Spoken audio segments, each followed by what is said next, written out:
What I took I am still not sure about to this day, but it has no resemblance to any psilocybin trip that I have heard of and is a lot closer to the LSD trips that I have heard of. Of course many people say that the trips are very similar. I had done shrooms once before with a friend and had eaten an eighth of them then as well. I smoke marijuana a little more than occasionally and was intrigued with tripping. Christmas break was arriving and I was to go home for it from college. I was bringing a whole half of an ounce for me and my friends. The night that we decided to do it turned out very awry. My ex-girlfriend and her friend came over and my best friend and me and them ate these shrooms at 9:00 p.m. We ate them with Teddy Grahams, which makes them quite tasty. They were dried and covered in blue something. Stripes of blue all up the sides and everything. In our haste we walked right by my parents and I realized that I forgot to say goodbye, something odd. I said that I should go back and I went in to talk to my mom. She tried to engage me in conversation and I noticed that I was having massive problems with communication. I was already tripping. That is one thought as to why LSD might have been on it. We drove up into an area called the Cannon behind my house and we decided to walk around. It was cold, though, and we soon came back to the car to sit and wait for the onset of the shrooms. I was already feeling very, very odd. I was laughing almost uncontrollably at everything and I realized that I was really tripping when I couldn't stand being in the car anymore.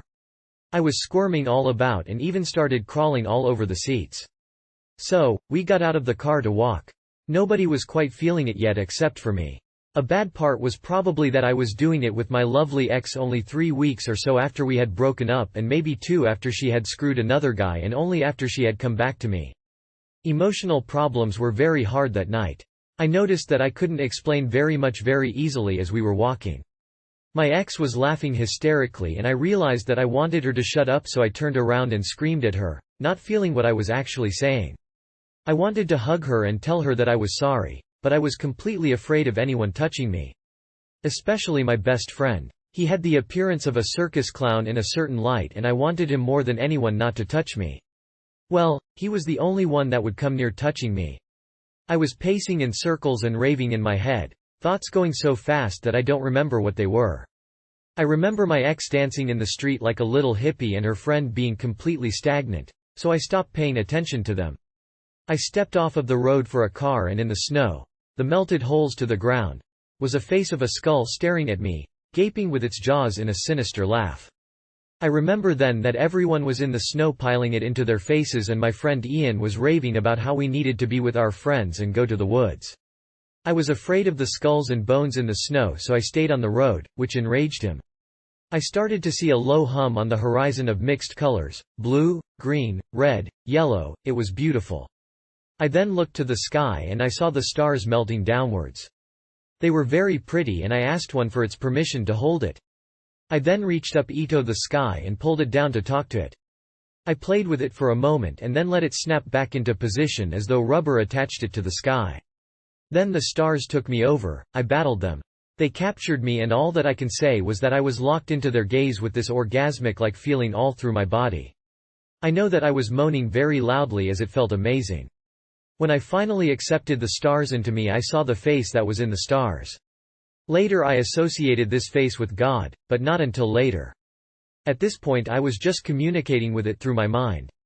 My ex's friend had grown cold, she had eaten maybe a half of an eighth, and she had my ex walk back to the car with her. I knew that I was losing my mind and that I was on the verge of not being able to make rational decisions, so I voted to follow them as Julia, my ex's friend, had thoughts of real things like cold which I could only understand that I could not understand. She seemed still sane to me. My friend, Ian, was in the bushes raving about how we were all fucking idiots and we could not leave it behind. I somehow convinced him to come with me, I think because he cared about me and knew that I was too scared to stay without the sane one, Julia. I went to them and just sat under a streetlight with my ex thinking and telling Julia that she was sane and I didn't want her to leave or we would be lost. She decided to walk home, about 3 blocks, and then we were lost. Ian returned to the Riverside Woods and my ex and I sat raving in a street lamp aura like maniacs. We had taken some vitamin C because of what we had heard about how it makes it better. I subsequently had the bottle in my sweatshirt pocket. I started thinking then for the first time about how she had screwed that other guy because she started saying that she could not differentiate between there and where she goes to school. Well, she was trying to say that, but it kept coming out that she couldn't tell the difference between me and her fling buddy. I didn't care at this point. I thought that it didn't matter because it happened. Oh well. Then I turned and in my hood I saw long blonde hair next to my face, like her fling buddy had. I thought suddenly that I was him and he was me.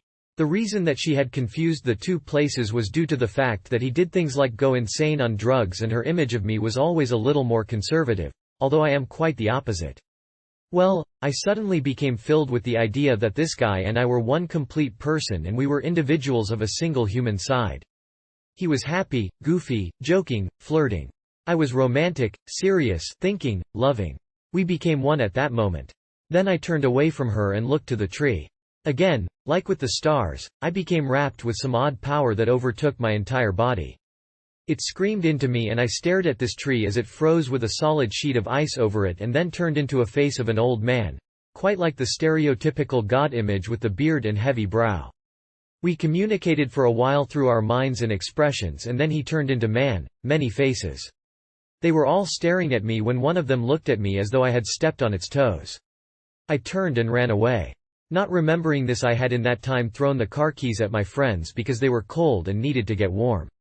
That was about the only rational thought that anyone had all night. They were now sitting in the car and I approached it with an intriguing curiosity. I passed the car and looked again to the sky.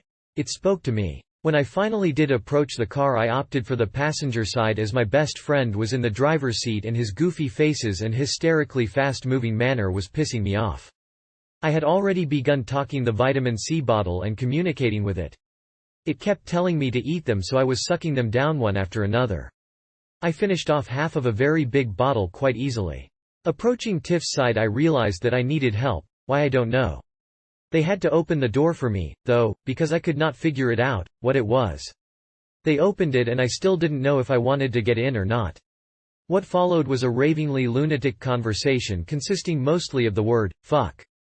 I was yelling at my best friend because he would yell at me to get in the fucking car, and I would almost decide to when I would yell at him to shut up and he would. Then he would turn and yell again and betray me, so I always ended up walking away and talking to the stars again. Then, one time, I went over to his side.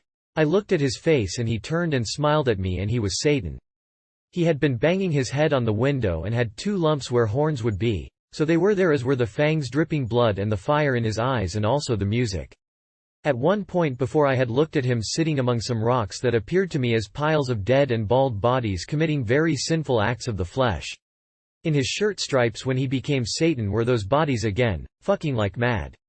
Well, I was not scared of this, but actually quite aroused and intrigued, and also it set me into a stir of comedy. I felt associated in no way to either one of these people at this point. My ex had become a mannequin with a flapping jaw at one point and was now a dripping mushroom candle that I had an amazing urge to hop on top of. She was dripping all over herself like a candle. My friend had taken a bag of her belongings and thrown them all over the place. He was also throwing weeks-old tortillas at me with vengeance, and I was a raving lunatic. I could have easily been committed, as all of us could have. I looked up to the trees to escape the lunacy of the other two. I felt sane while they weren't, even though I was actually worse.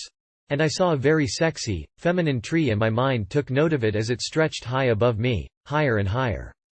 Then I looked to her right and there was a small and dumpy pine tree that was very angry at my attempts to hit on his wife. I didn't want a barroom brawl, so I walked away and told him that he had had one too many. Then as I returned to the car, a cop pulled up alongside the passenger side where I was standing. He immediately rushed us and accused us of being drunk.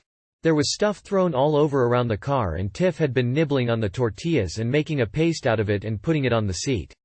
When he accused us, I retorted loudly that we hadn't been drinking, as we hadn't. He asked us then why he smelled it so strongly. As he looked in the rear windows with his flashlight, I made a small attempt to bite his neck, but the noise of it caught his attention too quickly and his gaze returned, calming me down. He told us that park hours were over and that we should leave. A sense of rationality did overcome me at that point, and I opened the door, got in, and we drove off. Driving up to Tiff's house, I looked at my skin and saw the ivy crawling all over it. The trees outside were changing colors and the road was swimming away from us. We made it safely, I don't know how, and went up to Tiff's very happy room. I looked into the mirror and saw my face melting everywhere. Lucky that I was in Tiff's home, as it was my second home for the previous year and a half. I could move my face like it was clay, and all of her feminine condiments were swimming atop the counter. They were ebbing like the ocean.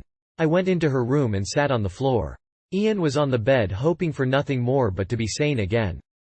For some reason it didn't hit me that anything out of the ordinary was happening. I was playing with Tiff's miniature poodle, and it was jumping to and fro, leaving itself all over my hands. The floor was ebbing like water, and I had the most tremendous sense of comfort and warmth. I was looking into Tiff's eyes and realizing what children we had been for so long, fighting with each other and such. I knew then that I loved her perfectly and beautifully. She was looking at me with the same warmth. Ian, not feeling very at home, was almost crying. I had him sit next to me on the floor and I just held him. I held him, and soon Tiff crawled up under an arm. I felt so much love, and I never wanted it to end. I felt as though I would have been happy sitting in that room forever just holding them. They felt like the warmest family that I had ever had. I didn't ever want to leave, and I almost started crying because I knew it would. I was holding Ian when I realized that I could easily kiss him romantically, that I was sexually attracted to him.